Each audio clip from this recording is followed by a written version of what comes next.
Sa umaga, tanghali at gabi po sa ating lahat dyan sa Pilipinas at saka all over the world guys. Hayon dito sa ating mga nasagap na balita. Bago natin umpisahan ng ating YouTube channel or YouTube updates, ay gusto ko lamang pong introduce sa inyo ang ating YouTube channel. So, intro.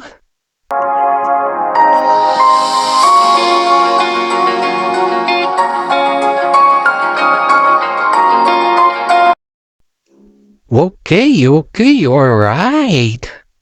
Dito na naman tayo guys kung saan update tayo palagi sa patungkol sa King Pao. Ngayon guys, ngayon na parang makikiramdam na yung mga fans ng King Pao dahil ang mga ibabalita ko sa inyo ay alam kong super duper excited kayo dito. Kaya maraming mga netizen ang nag-aabang sa balitang ito dahil ang Star Cinema guys, tuloy-tuloy na po ang kanilang paayuda sa mga netizen. Ang ayuda na sinasabi ko guys ay yun po yung tuloy na talaga kasi nga po na-dispose na lahat yung mga tickets ng King Pao. Kumbaga sa madaling salita guys, ay lahat ng mga tickets na ginawa ng Star Cinema or mga ABS-CBN sa movie ng My Love Will Disappear, ayun po, nabenta na agad-agad. At parang kukulang pa daw yung ticket kasi ang dami naghahanap po ng ticket.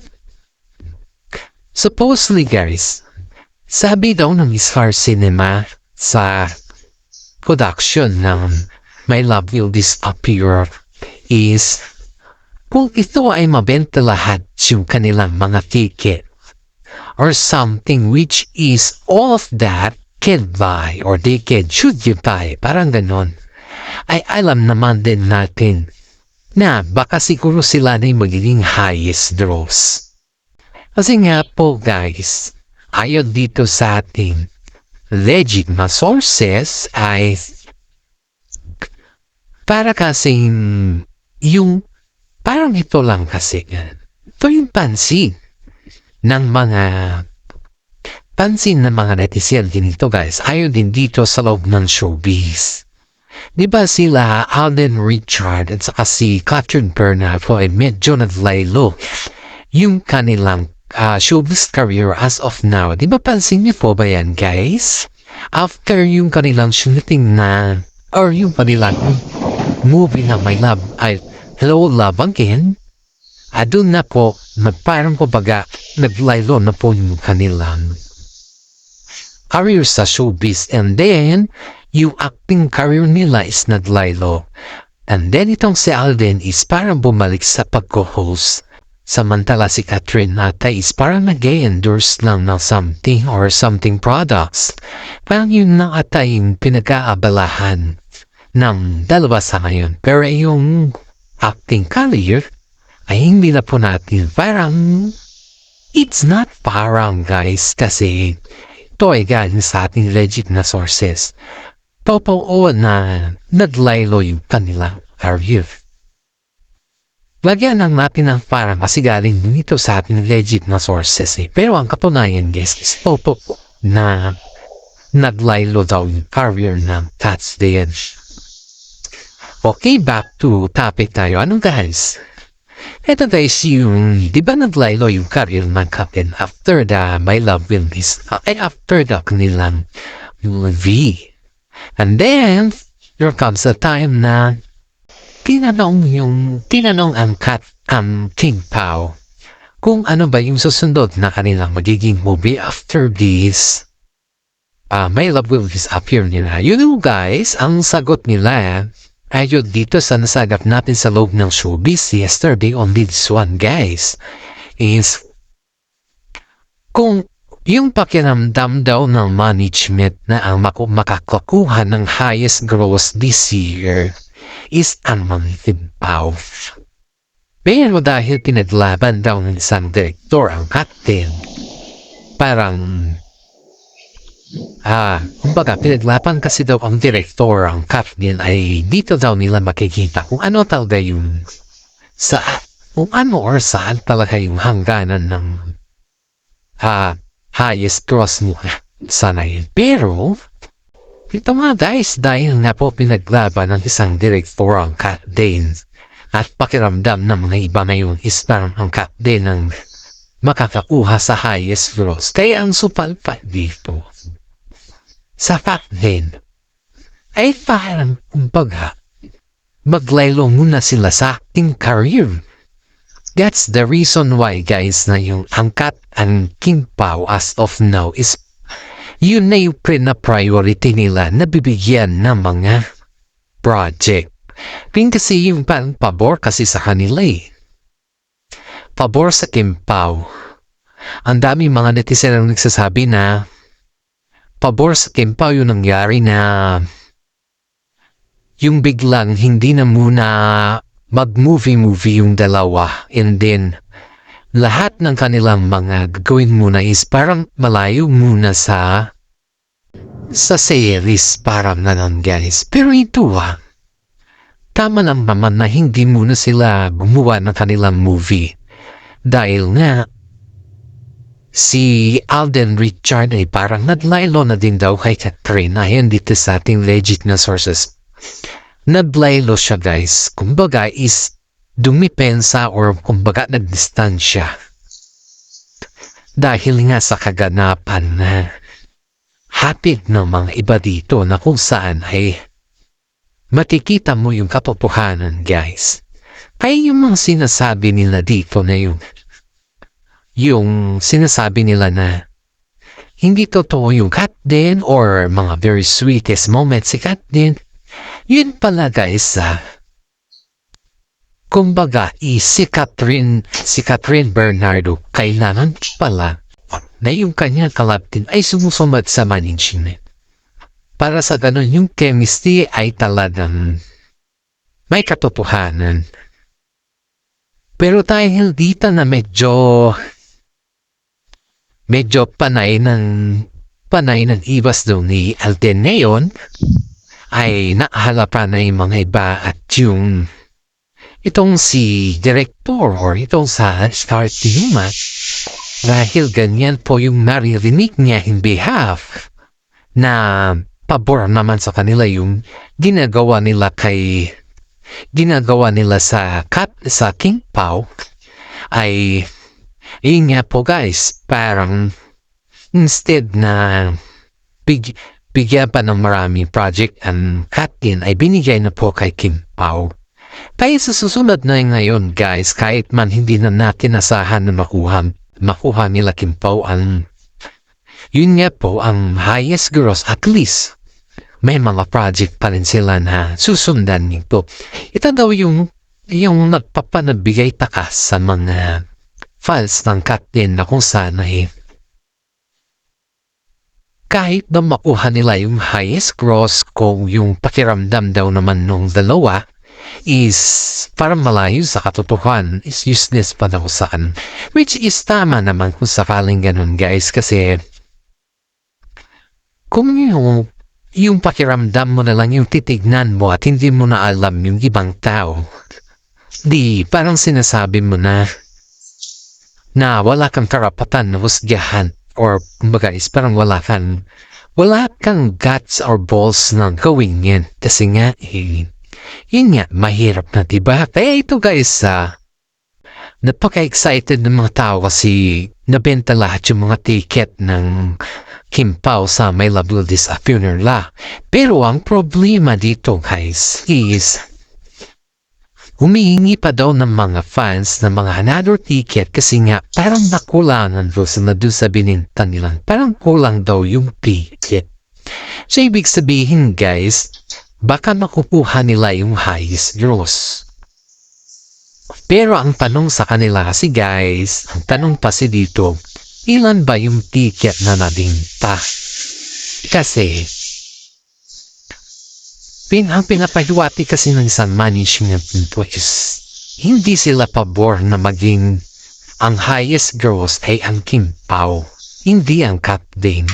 Hindi sila pabor yan guys. Kaya maraming mga netizen ang nagsasabi na bakit hindi sila pabor. Wala namang ginagawa ang Kim Pao sa captain. Yun nga po yung iniisip natin dito guys.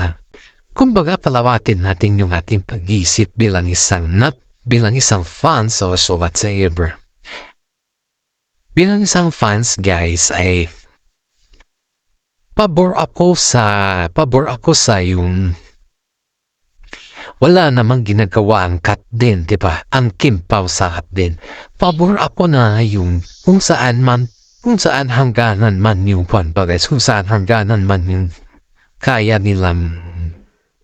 nilang gawin ba or saan yung mga fans ba magdedesisyon, hindi yung management. Para sa ganun makikita mo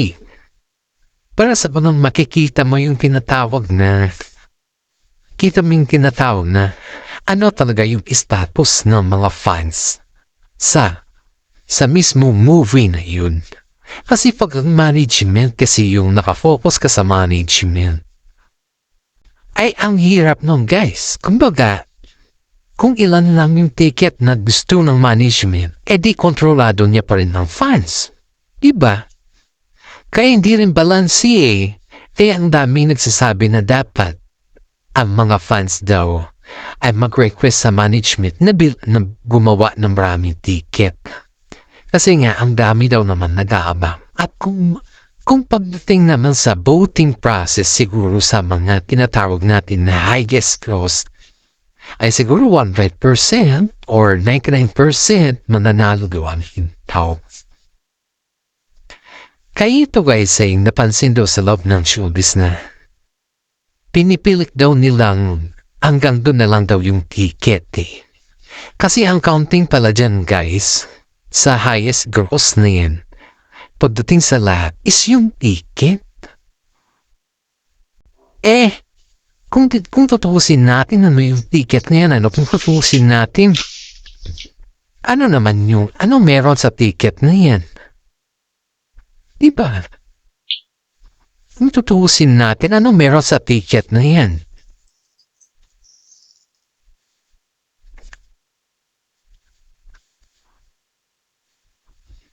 Kaya hindi din natin masabi kung ano talaga yung meron sa ticket na yan dahil pati tayo, hindi rin natin masabi sa kanila. And besides, kontrolado din ang management yan. Kaya na maraming mga netizen guys ang nagtataka kung bakit hinahayaan ng Star Magic na ganun lang gawin ang management ang mga alaga nila, diba? So sa aking lagay guys, hindi naman sa'yo masyado tayong aburido ba or abusado sa mga terms na yun. Sa sarili nating opinion kasi ito related lang tayo dito sa ating legit na sources May isa daw na parang pinahiya daw niya yung isang malapit na alam mo na o na hindi na tayo mabanggit guys kasi ito yung pinakamasakit kasi dito yung mabanggit tayo and then tayo din yung papalikan ba. Tapos hanap-hanap ng resibo. Yun yung pinakamahapan dito guys, yung hanapan ka pa ng resibo, hanapan ka pa ng ganito, mamaya fake news, mamaya ganito. Alam mo yun, parang hindi ka nakaka-focus mag-vlog pag ganun ba sa mga sinasaka. Hindi na ako nagbabasa ng mga comment dahil pag nagbabasa kasi ako ng mga comment, parang ayaw ko nang mag-vlog sa mga sinasabi ng mga iba dyan na commentors ba na walang ginawa kundi mang bash. Ito kaysa yun dito. Yung management pala ni Kim Chiu ay kinontra daw ng isang fans. And it's not fans, isang actress. Hindi daw sa yung kinontra niya dahil hindi siya sumama dun sa mga patibumba or dun sa mga alam mo na. Kasi itong management pala ni Kim Chiu guys is may mga politiko pala itong paborito. Ngayon, Siyempre, pag may mga politics kasing paborito, ang daming ayuda niyan, di ba? Di naman natin pwedeng ipagtailay, ganyan talagang totoo yan na marami ang ayuda. Totoong talaga yan. Ayan guys, dahil na totoo naman na marami ang ayuda sa kanila. May ito yung parang sinasabi ng mga iba na kung talagang totoo daw yung mga pinagsasabi ng mga iba ba, bakit hinahayaan daw? Siyempre, itong management pala ni Kimi guys, itong management ni Kimi is nakitaan daw ng isang actress na medyo may something din. Ay, ang sabi daw nito, prenan ka daw niya itong si management ni Kimi na di ba alam mo naman na mahirap, yung bang mahirap ang kumbaga is mahirap mag-endorse ng politiko dahil nakakasira naman yan ng kariro, ganun ba? Ngayon, lama daw ang sagot nito at saka alam mo naman yung alaga mo na halos pinagagawa na nila kasi ang galing-galing niya, diba? Halos sobrang sikat niya tapos dinaganyan mo lang siya. Kumbaga, yung underestimated pa rin yung ticket ba? Kasi nga, yun pala yung dahilan. Yung dahilan pala. Magkaibigan pala si politiko at saka ito. Tapos, do you remember yung sinabi ko na yung management na pinaglaban ng captain? Yung director na pinaglaban ng captain. Pag ganon din pala dito sa showbiz guys, kung halimbawa lang, kung ganon din pala sa showbiz, ay akala ko lang yung dun lang sa karera ng yung simple lang ba, yung karera na tunay lang, pero pati rin pala sa mga halaga sa show business, gumagarapal din pala yung mga ganon na umarkyat din ng politiko dito. Alam mo tayo sabi na actress sa kanya is, ikaw ang nagbigay ng sakit sa ulo, ikaw ang nagbigay ng parang kumbaga is, ikaw ang nagbibigay ng sakit sa sarili mong ulo, parang ganon na yung panggit ng isang actress sa isang management guys. At yung management na yun guys is mismo yung management pila Kim Chiu. Kasi si Paolo Avellino naman guys is wala namang management yan. Wala siyang management kundi freelance yan. Anytime lang man. Anytime kahit sino pwede sa kanya yan. Kasi nga po wala siyang management eh. Yan yung maganda kay Paolo. Pero si Kimi may management yan. Kaya hanggat maaari is anytime din siya na hindi kagaya ni Paolo na yung si Paolo kasi kahit sinong male na ay kahit female na pan sa kanya okay lang. Pero si Kim Chiu ay hindi. Kasi magkaiba sila eh. Sa ayaw at gusto naman ni Paolo kung sakali ay magpunta si Kim Chiu sa iba, it's okay naman kasi nga hindi naman sila favor sa kwan ba? Kumbaga, hindi naman sila under dun sa sinasabi natin na kontrata, kundi si Kim Chiu lang yun may kontrata sa ABS-CBN at hindi po kasali si Paolo dyan. Guys, kaya yung sinasabi natin dito medyo masyadong kumbaga is parang nalalabuan tayo, parang ganun. Pero that's true. Agree naman ako dyan eh. Pero yung tignan natin na medyo kakaiba. May something wrong na hindi natin maintindihan eh. Yun yung sinasabi natin na hindi tama yung ginagawa ng isang management team dito kay Kim Chiu at si Paolo Avellino. Alam mo guys, kapag ang pansin kasi ng mga iba dito guys is parang dehado daw ang Kim Pao dahil alam niyo yung umpisa kung bakit na-reschedule yung movie nila na My Love Will Disappear dahil nag-o-orn pala yung management nila guys. Yun yung dahilan kung bakit parang na nabuo yung salitang nabuo reschedule sa kanila. Nabuo yung salitang reschedule ay dahil din sa kanilang management. Pero siyempre, tinatago nila yan para sa ganun hindi naman mahalata ba? Mahirap naman kasi guys, ipahalata mo mismo. Alam mo na kung ano na yung magiging, ano na yung sequel, diba? Alam mo na kung ano rin mangyari. And this is for today, our vlog, at maraming salamat at God bless po sa ating lahat. Alam kong kayo ay masugid nating tagapanood sa lahat at ingat po tayo palagi at maraming salamat. God bless again, guys.